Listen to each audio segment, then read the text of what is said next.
Si yo preguntara, ¿quién no pasó por una tormenta en su vida personal, en su matrimonio, en su familia, en su salud, en su trabajo, en sus finanzas, en cualquier lugar? Tormentas, me refiero a momentos de sufrimientos, de pruebas, de pesares, por diferentes motivos. Por más buen cristiano que uno sea, esas tormentas en nuestra vida llegan, y a veces inesperadamente. A veces el Señor nos saca de esa tormenta cuando clamamos, suplicamos y le rogamos que en el nombre de Jesús venga nuestro socorro y nos saque de la tormenta. Pero en otras oportunidades, a pesar de orar, clamar, suplicar, el Señor no nos saca de la tormenta. ¿Por qué? Porque tiene un propósito para el cual nos hace permanecer, no definitivamente, sino por un tiempo más o menos largo, el tiempo que necesitemos. Pero tenedlo por seguro que en cada tormenta el Señor está presente y al lado nuestro para impartirnos confianza, seguridad y una paz que llena tu corazón, tu mente en medio de la tormenta. Porque el Señor es bueno y siempre está con nosotros. Por eso el tema que quiero compartir esta mañana es paz en la tormenta. Quizás estás pasando en este momento una tormenta, de cualquier orden, en cualquier área. O quizás pasaste recientemente.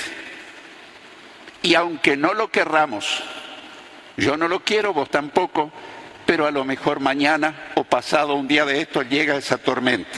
Por ejemplo, vamos al médico para ver qué nos pasa y nos da un diagnóstico que nos deja cabizbajo, debilitado, desanimado. No esperaba ese diagnóstico. Por ejemplo, recibimos una llamada con una mala noticia. Ni siquiera hemos soñado recibir esa noticia. Pero sucede, sucedió y va a seguir sucediendo. No estamos exentos de que nos lleguen esas malas noticias. Nos llaman por teléfono en la madrugada. ¿Y quién nos va a llamar a las 3 o las 4 de la madrugada para darnos una buena noticia? Siempre son noticias alarmantes y que muchas veces no estamos preparados. La pregunta es, no si la tormenta va a llegar, sino cómo reaccionamos frente a las tormentas que nos depara las circunstancias de la vida. Y el Señor quiere que nosotros nos preparemos, porque las tormentas hasta al propio Señor Jesús le llegaron una y otra vez. Por eso tenemos que estar preparados. Un proverbio dice, no te jactes del día de mañana, porque no sabes lo que el día traerá. Hoy está todo en calma, está todo bien, pero no sabemos qué pasará mañana. Proverbios 27:1. Hay tormentas que llegan imprevistamente. ¿Son mejores las que nos llegan un aviso anticipado? Bueno, sí y no, depende de cómo uno sea. Pero cuando llegan esos preanuncios o esos presagios, es como que uno se va preparando mentalmente, emocionalmente para enfrentar la tormenta. Pero muchas veces esas tormentas llegan imprevistamente y nos toma descolocados, sin preparación previa. Por eso es bueno tomar cuidado para estar siempre preparados. No que seamos pesimistas, fatalistas, ni nada por el estilo, pero ¿por qué? Porque las tormentas llegan de un momento a otro. Durante el ministerio del Señor Jesucristo sucedió no una tormenta anímica, aunque sí afectó el ánimo de sus discípulos, pero una tormenta real, de la vida real. En el Evangelio de Juan, capítulo 6, versículos 16 al 20. Juan 6, 16 al 20. Y estoy por usar la NBI, o sea, la Nueva Versión Internacional, que dice: Cuando ya anochecía, sus discípulos bajaron al lago y subieron a una barca y comenzaron a cruzar el lago en dirección a Capernaum. Para entonces ya había oscurecido y Jesús todavía no se les había unido. Por causa del fuerte viento que soplaba, el lago estaba picado. Habrían remado unos 5 o 6 kilómetros cuando vieron que Jesús se acercaba a la barca, caminando sobre el agua, y se asustaron. Pero él les dijo: no tengan miedo, que soy yo. ¿Qué frase tan significativa? A lo mejor llegaste a este lugar con una tormenta en tu mundo interior, en tu mente, en tus emociones, en tu familia, en tu trabajo, alguna tormenta.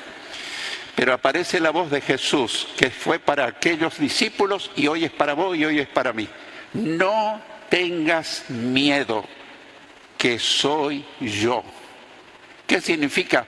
La presencia de Jesús siempre trae seguridad. La presencia de Jesús siempre trae paz, trae la convicción de que no estamos solos. Nunca estamos solos, pero a veces tenemos la sensación de estar solos. Algunas personas estudiosas de la Biblia dicen que en la Biblia hay 365 veces en que el Señor dice que no tengamos miedo. Yo nunca los conté, pero así dicen los expertos en la palabra, que hay 365 veces en que el Señor dice no tengas miedo. Pero encuentro algo tan significativo. Es como que para cada día del año, 365 días, donde el Señor te dice el 1 de enero, el 2 de enero, hasta el 31 de enero, no tengas miedo, que yo estoy contigo. No tengas miedo.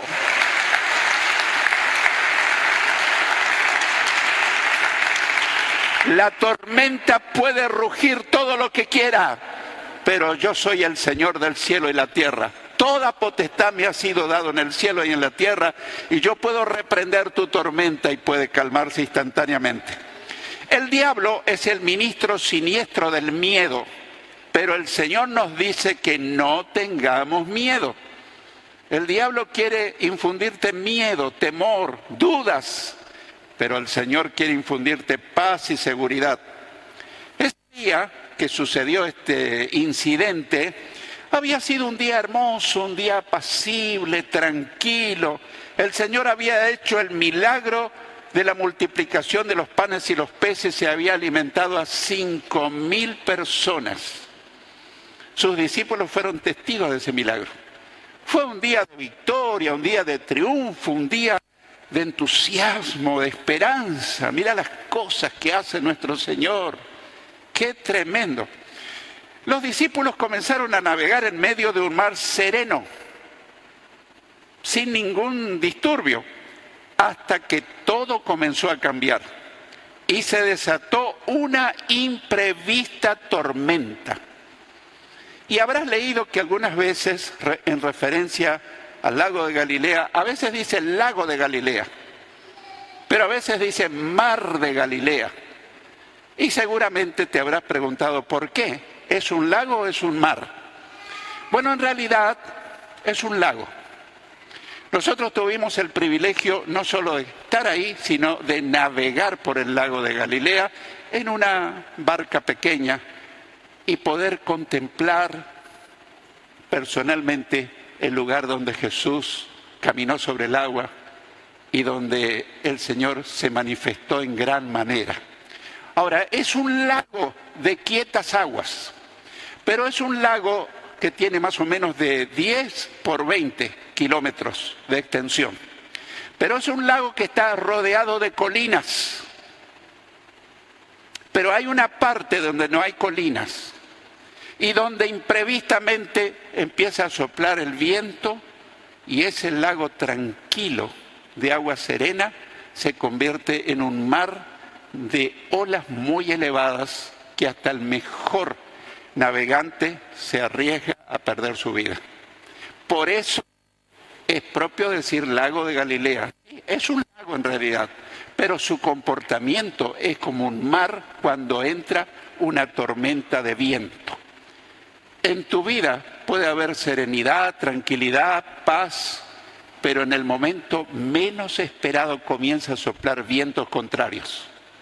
Y en tu hogar, en tu mente, en tu corazón, debido a tu salud, a tu familia, a un incidente, un despido del trabajo, una internación, algo que ese lago sereno de tu mundo interior se convierte en un lago con olas tan elevadas y decís, mi vida está en peligro. Pero yo quiero decirte, tu vida, si tenés a Cristo, no está en peligro. Te parece que tu vida puede terminar, pero tu vida y la mía están en manos del que te dio la vida, se llama Jesucristo, el Hijo de Dios. Y Él, cuando diga, va a decir, ven acá, hijo, conmigo al hogar celestial. Pero mientras no te diga, Él te puede dar todos los años de vida que Él desee. La vida de uno no termina a consecuencia de circunstancias adversas. Nuestra vida está determinada por lo que Dios dice. Hay un día de nacer y hay un día de morir. Repentinamente apareció el Señor en medio de la tormenta y les dijo, no tengan miedo, que soy yo.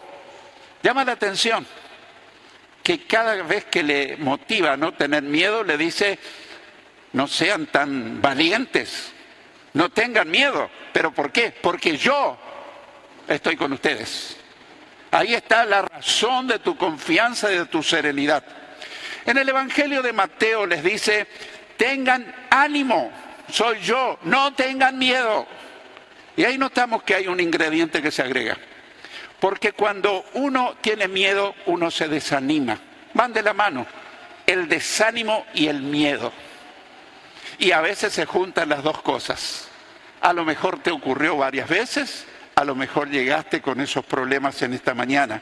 Pero el Señor le dice, te dice y me dice, no tengas desánimo, no tengas temor, yo estoy contigo. En Juan capítulo 6, versículo 21, nuestro pasaje básico, dice, así que se dispusieron a recibirlo a bordo y enseguida la barca llegó a la orilla a donde se dirigían. Habían remado desde el anochecer hasta la madrugada y no habían podido avanzar más que 5 o 6 kilómetros. Pero apenas llegó el Señor y subió a la barca, ellos llegaron a destino. Tu vida y mi vida sin Cristo no llega a ninguna parte, pero con Cristo estamos hacia la meta. Todas las metas de esta vida y la meta más grande de todas es llegar al hogar celestial. Con Cristo estamos seguros y con Cristo hay paz en la tormenta. Con Cristo hay seguridad. Ahora, frente a las tormentas, nosotros podemos decir muchas cosas. Quizás lo dijiste, quizás yo también, pero en primer lugar, esto es lo que podemos decir cuando estamos en medio de una tormenta. En primer lugar, estamos gobernados por su providencia. Estamos gobernados por su providencia. ¿Qué es la providencia? Es el cuidado de Dios sobre nosotros. Nosotros no andamos así a la deriva. Si somos hijos de Dios y si Cristo vive en nuestro corazón, estamos gobernados por su providencia. Esa tormenta no fue algo accidental. Esa tormenta fue algo providencial. Y ya veremos por qué. En el Evangelio de Mateo dice que enseguida, después de hacer el milagro de la multiplicación de los panes y los peces, Jesús hizo que sus discípulos subieran a la barca y se adelantaran al otro lado mientras Él despedía a la multitud. Mateo 14, 22. ¿De quién fue la idea que cruzaran el lago? Te preguntaste. ¿Fue una iniciativa de sus discípulos o fue una decisión del Señor? Bueno, cuando uno analiza el pasaje, esa fue una decisión del Señor. ¿Es posible entonces que Él haya producido esa tormenta? ¿El Señor produce tormenta? A veces sí, para probar tu fe y la mía, para que nosotros podamos tomarnos de Él. Porque cuando todo está en bonanza y el lago de nuestra vida está tranquilo. Cada uno llega a creer inconscientemente que es capaz de navegar en aguas tranquilas sin la ayuda de Dios. Pero cuando las olas comienzan a crecer, a veces algunos de nosotros se enojan contra Dios. ¿Dónde está Dios que no viene a auxiliarme? Que no nos suceda eso. Pero otros decimos, Señor, soy tan limitado, soy tan incapaz. Te suplico que vengas en mi ayuda, que me extiendas tu mano, me socorra, me saque de este peligro. Es posible que el Señor haya producido esa tormenta o que la haya permitido porque Él está en control de todo. A veces perdemos noción que el Señor está en control de todo el universo. Él fue el creador y Él es el sustentador, el que lo sostiene. Hay un salmo muy lindo que llama la atención, que dice, se hicieron a la mar en sus barcos para atravesar las muchas aguas. Allí en las aguas profundas vieron las obras del Señor y sus maravillas. Habló Dios y se desató un fuerte viento que tanto encrespó las olas que subían a los cielos y bajaban al abismo. Ante el peligro, ellos perdieron el coraje. Qué tremenda casualidad, pero no es una casualidad, sino una causalidad. El Espíritu Santo inspiró este salmo y ahora se refiere a lo que le está pasando a los discípulos. Es el Salmo 107, versículos 23 al 26. Salmo 107, 23 al 26. En segundo lugar, ¿qué es lo que podemos decir cuando estamos en medio de una tormenta? En segundo lugar, estamos creciendo por medio de su plan. Estamos creciendo por medio de su plan. ¿Dios tiene un plan para tu vida? Sí lo tiene. ¿Dios tiene un plan para mi vida? Sí lo tiene. No estamos a la deriva. Estamos en el perfecto plan de Dios. El plan de Dios no es complacernos para que seamos niños mimados, que a mí no me pase nada, que no me lastime, que no me ocurra, que me va ya todo en un camino aterciopelado. El plan de Dios no es complacernos, sino ensancharnos. ¿Qué quiero decir? Hacernos crecer. Hacernos crecer en la fe, hacernos crecer en dependencia de Dios, hacernos crecer en la vida de oración, hacernos crecer en confianza en Dios, y eso ocurre generalmente en medio de las tormentas. El salmista dice, respóndeme cuando clamo, oh Dios de mi justicia. Cuando estaba en angustia, tú me hiciste ensanchar, me hiciste crecer. Ten misericordia de mí y oye mi oración. Salmo 4, versículo 1. Espiritualmente crecemos más cuando estamos en una tormenta que cuando todo está en calma. Si llevas algunos años siguiendo al Señor, habrás comprobado que uno crece más en la vida cristiana, en la vida espiritual, cuando pasamos tormenta, que cuando el mar está en calma, el lago está sereno. Nadie quiere tormenta, yo tampoco lo quiero. Pero cada que llega una tormenta a mi vida, en esos días, hago lo que no hago en otros días. Ese día me humillo, derramo lágrimas, digo, Señor, sin ti no puedo hacer nada. Tú dijiste, separados de mí nada pueden hacer, y yo estoy en esa condición. Tengo aflicción en mi corazón. Tengo miedo, Señor, de lo que pueda ocurrir. En estos días pasados, con la salud de mi esposa, estuve en esa condición. Así que no estoy haciendo un teatro. Te lo confieso que en mi corazón había miedo, había aflicción, había preocupación. Y le dije, Señor, yo solo no puedo salir de esta tormenta. En tu misericordia, extiende tus manos y socórrela a ella físicamente, pero socórreme a mí emocional, anímicamente. ¿Y qué crees que ocurrió? Estando de rodillas, clamando, suplicando y llorando, empezó a venir un viento suave del cielo y el Espíritu Santo comenzó a llenarme de paz, de confianza y una voz interna que me decía, hijo, todo está bajo mi control. Nada malo va a ocurrir, porque ustedes son míos. Y si vos dos sos de Jesucristo, estás en las manos del Señor del universo. Él es todopoderoso para ayudarte. Gloria a Dios. Gloria a Dios. A veces los feligreses de la iglesia creen que los pastores somos de roble y que no pasamos momentos críticos. Quizás pasamos momentos más difíciles que los tuyos. Y no me quiero poner en víctima, pero son momentos críticos. Pero nadie lo sabe generalmente. Hay tormentas que corrigen y hay tormentas que perfeccionan. Reitero, hay tormentas que corrigen y hay tormentas que perfeccionan.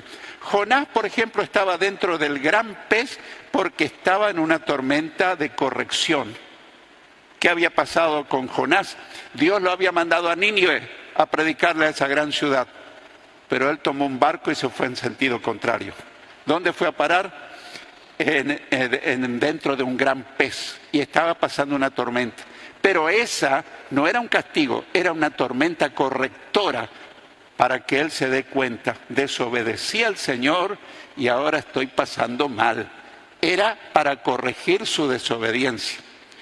Pero en cambio hay otras tormentas, como la que pasaron los discípulos.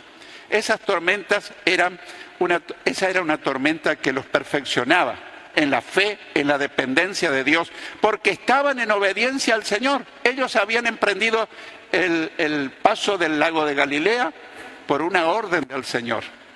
Podemos estar en las mejores condiciones de obediencia y eso no nos exime de pasar por tormentas.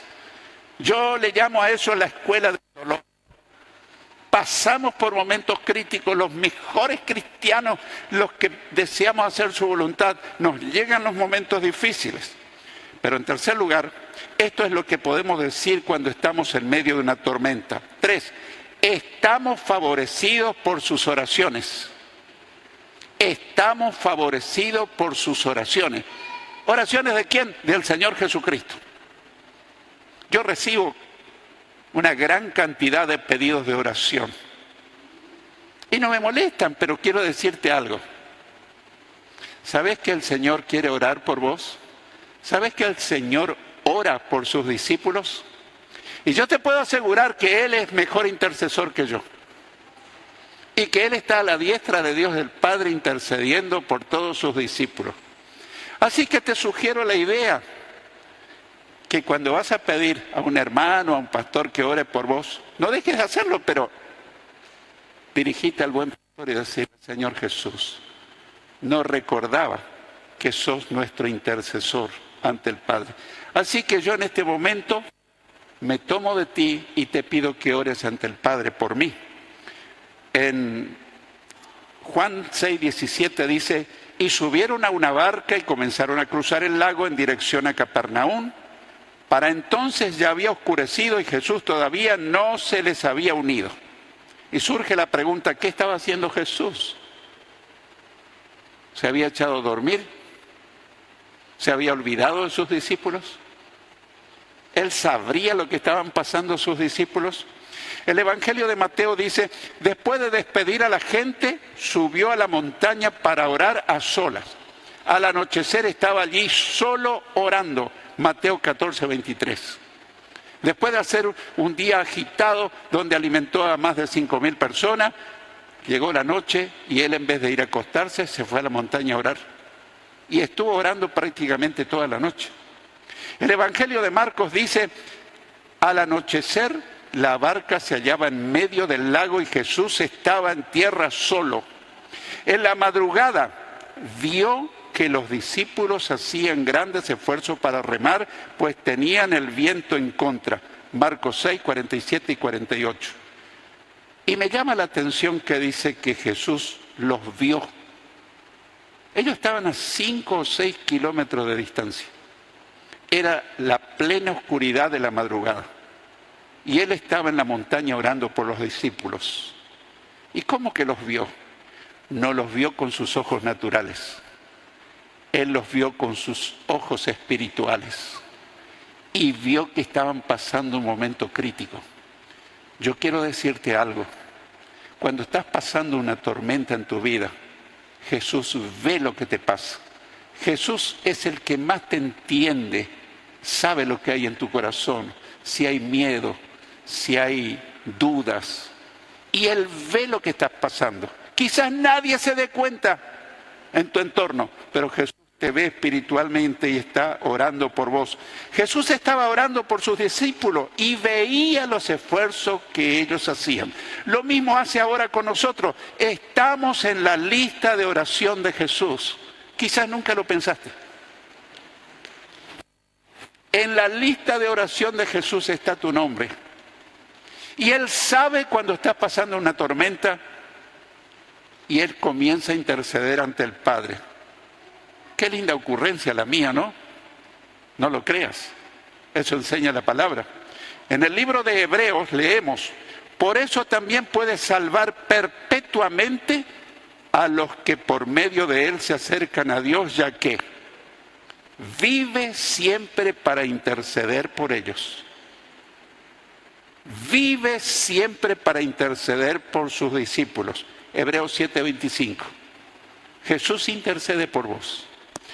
El trabajo terminado de Jesús fue el Calvario. Nada más se puede agregar. Consumado es la obra de redención y salvación. Pero el trabajo no terminado de Jesús es su ministerio de oración por cada uno de sus discípulos. Él hoy a la diestra de Dios el Padre sigue orando por vos. Quiero que tomes conciencia. Cuando estás pasando una tormenta, dirigile una palabra al Señor y decirle gracias porque estás orando por mí, Señor. De aquí en adelante, al primero que le voy a pedir que interceda por mí es a ti, Señor Jesucristo. En cuarto lugar, esto es lo que podemos decir cuando estamos en medio de una tormenta. 4, estamos animados por su presencia. Estamos animados por su presencia. En Juan 6:20 leemos, pero Él les dijo, no tengan miedo, que soy yo. En el Evangelio de Mateo leemos, pero Jesús les dijo enseguida, cálmense, soy yo, no tengan miedo. Mateo 14:27.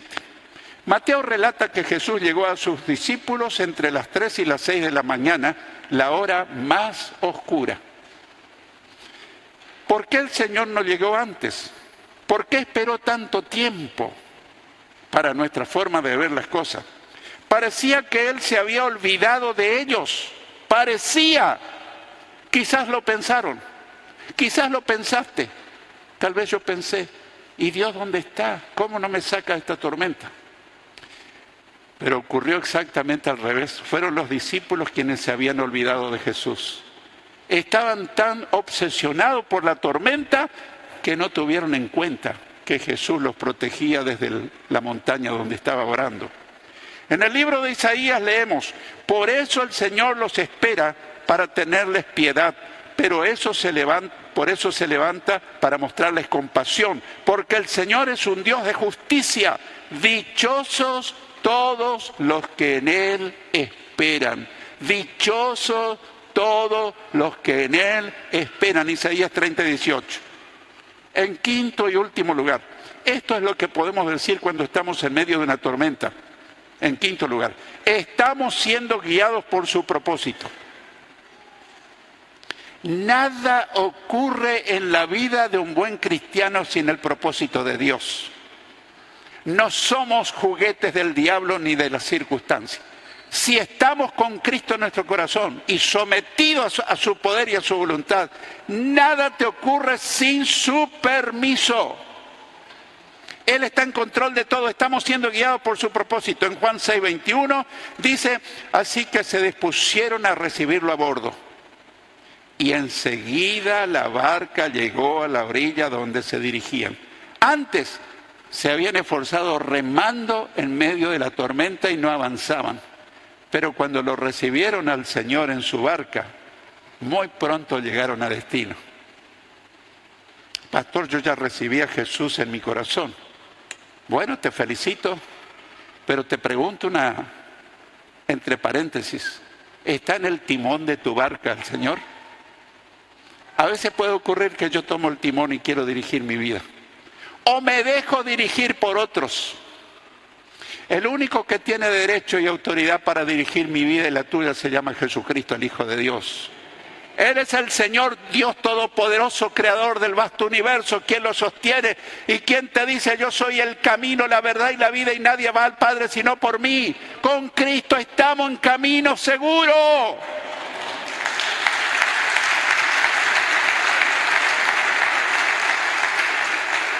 En el Evangelio de Juan, Jesús dice: estas cosas les he hablado para que en mí tengan paz. En el mundo tendrán aflicción, pero confíen, yo he vencido al mundo. Juan 16:33. A veces nos engañaron, nos dijeron: seguí a Cristo y se te terminaron los problemas. Yo cuando empecé a seguir a Cristo, se me aumentaron los problemas. Tuve problemas con mis padres, con mis amigos, mis compañeros de trabajo, burlas, acusaciones. Pero gloria a Dios, desde que empecé a seguir a Cristo, Él me hace caminar con Él en victoria. ¿Por qué? Porque me está llevando al hogar celestial. En algún momento llegaré y saldrá sonriente a decirme: bienvenido, hijo. Sobre poco has sido fiel, sobre mucho te pondré. Entra en el gozo del Señor. Cosas que ojo no vio ni oído oyó son las que Dios ha preparado para los que le aman. Será la gran sorpresa llegar a ese lugar.